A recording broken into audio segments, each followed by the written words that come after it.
எங்கள் வீட்டிலங்க இன்னைக்கு ஞாயிற்றுக்கிழமை. மாமா ஞாயிற்றுக்கிழமை இன்னைக்கு வேலைக்கு போனால் வீட்டில் இருந்துட்டு சொல்கிறாங்க. சரி இன்னைக்கு என் பொண்டாட்டி வீட்டில் இருக்க சொல்கிறான்ட்டு இருந்தா இந்தா மாட்டை பிடிச்சி கட்டிடுன்னு சொல்கிறாங்க. சரி மாட்டை பிடிச்சி கட்டிட்டு மாட்டை பிடிச்சி சாணி யார் அள்ளுவா அள்ளியா அப்படின்னு சொல்கிறாங்க. சரி சாணி அள்ளிட்டு பல்லு விளக்குனா போய் கறி எடுத்துகிட்டு வா அப்படின்னு சொல்கிறாங்க. நீ போய் வேகமாக போய் அம்மாய்க்கு போய் கறி எடுத்துகிட்டு வந்துட்டு கொடுத்துட்டு கொஞ்சம் அசரலான்னு பார்த்துங்க.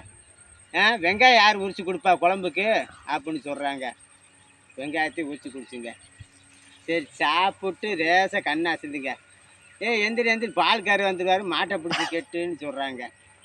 சரி மாட்டை பிடிச்சி கட்டிட்டு தட்டை யார் அறுப்பா தட்டை அறுன்னு சொல்கிறாங்க. தட்டை அறுத்தீங்க. கொண்டாட்டி ஞாயிற்றுக்கிழமை இருன்னு சொல்கிறேன். இதாங்க நம்ம மேலே அக்கறை. எம்பிட்டு வேலையை வாங்குறான்னு பார்த்தீங்களா?